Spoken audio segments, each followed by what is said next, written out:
Visitor visa trend analysis. किन लोगों का वीज़ा आ रहा है और किन के रिफ्यूज़ल्स आ रहे हैं, उसके पीछे क्या रीज़न्स हैं, इन सबको हम इस छोटी-सी वीडियो में डिस्कस करेंगे।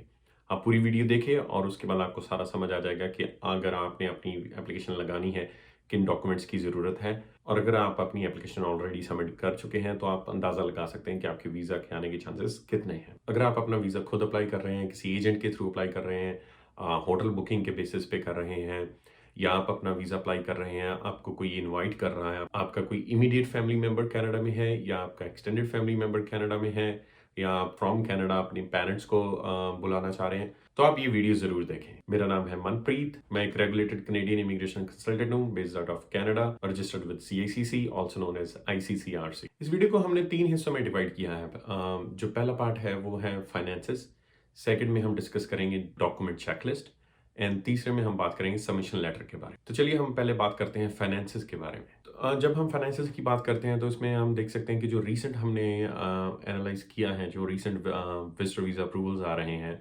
उनमें क्या होता है कि अगर आपने अपनी जो ITR है वो जेन्युइन अटैच कर रहे हैं, from genuine I mean to say, अगर आपकी इनकम 5 लाख से ज़्यादा है और आपने टैक्सेस पे किए हैं, आप कोई अपनी इनकम को कम रिपोर्ट नहीं कर रहे, तो वो आपके लिए बहुत अच्छा हो जाता है। जब इमिग्रेशन ऑफिसर्स देखते हैं कि आपने जो आपकी इनकम है, वो आपने शो की हुई है कि आपकी 5 लाख से ज़्यादा है, आप इनकम टैक्स रिटर्न जो है, वो भर रहे हैं और पिछले 3 साल में आपने कोई ना कोई टैक्स आपने पे किया है। मेबी आपने 40,000 पे किया है, 50,000 या 60,000 जो टैक्स है, वो आप हर साल आप पे कर रहे हैं, तो उसका आपको फ़ायदा होता है। उसमें इन कंपैरिजन टू उन केस फाइल्स को जब हम देखते हैं जिसमें 498, 497 बस 5 लाख को टच करते हुए दिखाया जाता है, तो उसमें आप कुछ खास टैक्स नहीं पे करते हैं। लेकिन अगर आपने जेन्युइन सैलरी दिखाई होती है, आप अपना बिजनेस दिखा रहे होते हैं, तो उसका बहुत फ़र्क पड़ता है, जो हमने रीसेंट जो ट्रेंड जो हम नोटिस कर रहे हैं। अगर आप अपनी इनकम टैक्स रिटर्न भर रहे हैं, उसमें टैक्सेस पे कर रहे हैं, that is one good thing. ऐसा नहीं है कि आपको अपने फंड्स ज़रूरी है दिखाने। हमने रिसेंट जो लास्ट मंथ हमें एक एप्लीकेशन में सक्सेस मिला था विजिटर वीज़ा में, उसमें क्या था कि उनके पास जो फंड्स थे वो कनेडियन फंड्स जो थे अराउंड $3,000 थे, लेकिन जो उनकी इनकम टैक्स रिटर्न थी वो अच्छी थी, वो टैक्सेस पे कर रहे थे। ऐसा नहीं है कि आपके पास सिर्फ लिक्विड फंड्स होने चाहिए। उस सिनेरियो में जो हमारे एप्लीकेंट्स थे वो पेरेंट्स थे, उनका जो बच्चा था वो कनाडा में था, वो पेरेंट्स का हमने अप्लाई किया था, तो समवेयर अराउंड $3,000 लिक्विड दिखाए थे, लेकिन उनकी इनकम टैक्स रिटर्न थी, उनकी जो CA वैल्यूएशन रिपोर्ट थी, उसमें बहुत अच्छे जो स्ट्रॉन्ग फाइनेंशियल स्ट्रक्चर जो था, वो उनके बारे में पोर्ट्रे हो रहा था। दूसरा जो हमने देखा है रिसेंटली, जो प्रॉब्लम आ रही है एप्लीकेंट्स को रिफ्यूज़ल जब आते हैं, आप अपनी बैंक स्टेटमेंट लगा देते हैं, आप अपनी जो बैलेंस सर्टिफिकेट है वो लगा देते हैं। आपके बैलेंस सर्टिफिकेट को जब हम भी पहली बार देखते हैं, वो बहुत अच्छा दिखता है, उसमें 10-12 या उससे ज़्यादा या थोड़ा कम जो डिपॉज़िट होते हैं 10-12 लाख का, वो दिखता है। That looks good on paper. लेकिन जब उसकी साथ में स्टेटमेंट अटैच की होती है, उसमें हम देखते हैं कि उसमें रिसेंट जो कैश डिपॉज़िट्स हैं, वो बहुत ज़्यादा हैं। उसकी कोई सेंस नहीं बनती है। मोरोवर उसकी कोई एक्सप्लेनेशन नहीं दी जाती, कोई भी सबमिशन लेटर या लेटर ऑफ एक्सप्लेनेशन नहीं अटैच किया जाता कि ये देखिए मेरा जो बिज़नेस है वो मेरा कैश का है। तो उसमें मैंने इसीलिए ये जो आपको दिख रहा है कैश के डिपॉज़िट, ये उस रिलेशन में मेरी जो बैंक अकाउंट में ये कैश डिपॉज़िट्स होते हैं, उसको कोई इलैबोरेट नहीं किया जाता। आपकी जो बैंक स्टेटमेंट उसमें कैश डिपॉज़िट्स होते हैं, तो आप उनको ज़रूर मेंशन कीजिए अपने लेटर में। और अगर आपने कोई अरेंजमेंट किया है, जैसे बड़ा कॉमन है आजकल इंडिया में चल रहा है, 3% या उससे ज़्यादा लेके आपको शो मनी दे दी जाती है, लेकिन उसकी स्टेटमेंट नहीं हो पाती या उसकी स्टेटमेंट को जस्टिफाई नहीं किया जाता।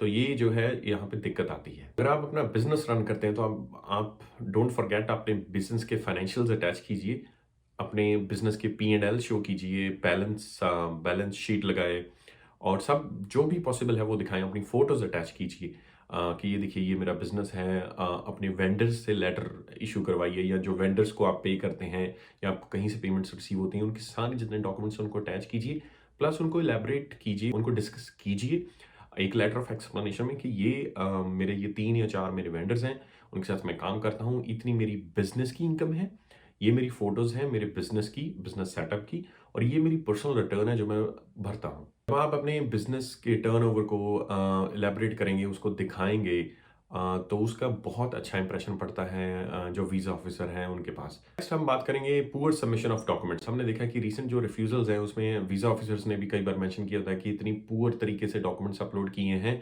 कि मैं इनको रीड ही नहीं कर पा रहा। वो ये भी लिखते हैं कि मैं इनको अंडरस्टैंड ही नहीं कर पा रहा कि मैं डिसीजन कैसे ले पाऊँ इस पर्टिकुलर कैंडिडेट के लिए। अपने मोबाइल से फ़ोटोज़ खींच के, हाथ में पकड़े हुए पासपोर्ट की फ़ोटोज़ खींच के प्लीज़ मत अपलोड कीजिए। अगर आप किसी एजेंट के थ्रू करवा रहे हैं, आप उनके पास बैठिए, देखिए कि वो आपके कौन से डॉक्यूमेंट्स जो हैं वो अपलोड कर रहे हैं। हमने देखा है कि बेडशीट पे पड़ी हुई बैंक स्टेटमेंट्स होती हैं, उनकी फ़ोटो खींची जाती है, वो भी इतनी पुअर रेज़ोल्यूशन की कि लगता है कि डेलिबरेटली आप चाहते हैं या आपका जो एजेंट अपलोड कर रहा है कि वो वीज़ा ऑफ़िसर को समझ ही ना आए। जब समझ नहीं आएगा तो उन्होंने इमीडिएट रिफ्यूज़ल तो देना ही है। Make it always good submission. PDF scan कीजिए, प्रोफ़ेशनल कीजिए, या इतनी ऐप्स आ चुकी हैं आजकल तो कि आपके फ़ोन के कैमरा में भी बहुत अच्छी स्कैनिंग हो सकती है। अगर आपको कोई इनवाइट कर रहा है, आपके बच्चे आपको इनवाइट कर रहे हैं, you as a parent you want to come from India, Bangladesh, Pakistan, Dubai, जहाँ से भी आप आना चाहते हैं, तो इनवाइटर की तरफ से लेटर लगाइए, अपनी तरफ से लेटर लगाइए, उसमें इलैबोरेट कीजिए अपने प्लान्स। आपने क्यों जाना है, कितनी देर के लिए जाना है, जब आप जाएँगे तो आपके पीछे जो है वो कैसे मैनेज होगा। अगर आप रिटायर्ड हैं उसको इलैबोरेट कीजिए, अगर आप बिज़नेस रन कर रहे हैं उसमें दिखाइए कि जब आप जाएँगे तो आपके पीछे आप किसको अपनी डे टू डे ऑपरेशंस के लिए रख के जाएँगे। कौन होगा जो आपकी एब्सेंस में आपके बिज़नेस को ईज़िली मैनेज कर पाएगा। या अगर आप जॉब करते हैं उसमें दिखाइए कि आपने अपने एम्प्लॉयर से बात की है और सो एंड सो डेट्स के लिए आपको वो कह रहे हैं कि आप योर लीव इज़ ग्रांटेड। जो आपका इनवाइटर है वो आपको देखना पड़ेगा कि अगर वो आपके इमीडिएट फैमिली मेंबर हैं, अगर आपके पास राशन कार्ड है, हमारी दूसरी वीडियो में हमने दिखाया हुआ है कि कैसे राशन कार्ड को बहुत ज़्यादा वैल्यू दी जाती है from the Canadian visa officers.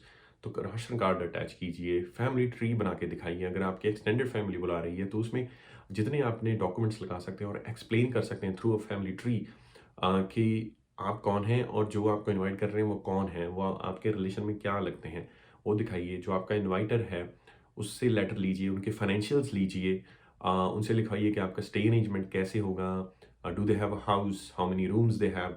Each and every tiny detail needs to be elaborated and discussed in these letters. और don't forget to include your inviters financial status.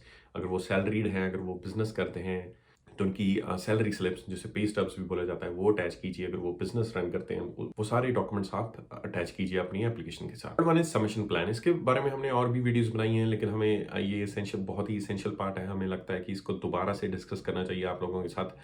तो don't forget to upload a submission plan.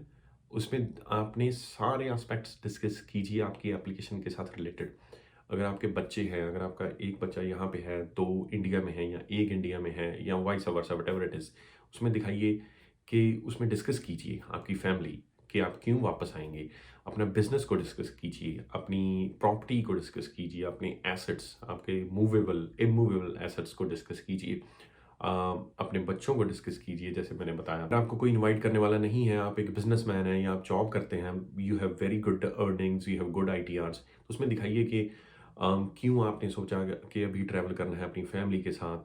और you can discuss things such as, अगर आपको time नहीं मिलता था अपनी family को, आप टाइम नहीं दे पा रहे थे क्योंकि you are so busy in your business, maybe आपका बिजनेस सीजनल है, या व्हाटएवर इज़ द सिनेरियो, तो आप उसमें मेंशन कर सकते हैं अपने सबमिशन लेटर में कि इन वजह से आप जो है आप ट्रैवल करना चाहते हैं अभी कनाडा के लिए। Never throw random things at the visa officer. हमने देखा है कि मेजॉरिटी ऑफ द एप्लीकेशन जो रिफ्यूज़ होती हैं उसमें क्या होता है कि रैंडमली 8-10 डॉक्यूमेंट जो है वो आपने अपलोड कर दिया and then you shoot and pray कि आपका वीज़ा आ जाएगा। ऐसे नहीं होगा।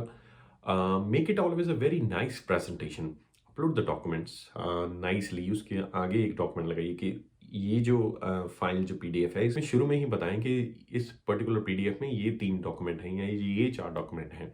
उसके बाद प्रॉपरली स्कैन कीजिए, प्रोफेशनल तरीके से स्कैन कीजिए और उसमें वीज़ा ऑफिसर को बड़े रिस्पेक्टफुल तरीके से समझाएं कि आपकी एप्लीकेशन में क्या-क्या चीज़ें हैं, क्या-क्या आपके स्ट्रॉन्ग पॉइंट्स हैं और आपको वीज़ा क्यों आना चाहिए। 3-4 चीज़ों के बेसिस पे हम उम्मीद करते हैं कि इस वीडियो से आपको फ़ायदा होगा। अगर आपने अपनी फ़ाइल लगानी है, आप उसको अच्छे तरीके से सबमिट कर पाएँगे। अगर आपकी फ़ाइल ऑलरेडी सबमिट हो चुकी है, आप देख सकते हैं कि अगर आपने कुछ डॉक्यूमेंट मिस कर दिया है, आप उन डॉक्यूमेंट्स को आईआरसीसी को प्रोएक्टिवली सबमिट कर सकते हैं। अगर आपको ये वीडियो अच्छी लगी then do like, share and subscribe. और अगर आपको कोई भी कैनेडियन इमिग्रेशन के रिलेटेड कोई भी सवाल है या आपको कोई क्वेश्चंस हैं जिनके आपको आंसर नहीं मिल रहे, feel free to reach out to us. हमें मैसेज कीजिए, ईमेल कीजिए, इंस्टाग्राम पे जाइए, या अगर आपने अपॉइंटमेंट बुक करनी है मेरे साथ या हमारे टीम मेंबर्स के साथ, आप हमारी वेबसाइट पे जा सकते हैं एंड वन-ऑन-वन अपॉइंटमेंट आप बुक कर सकते हैं। Thank you for watching this video.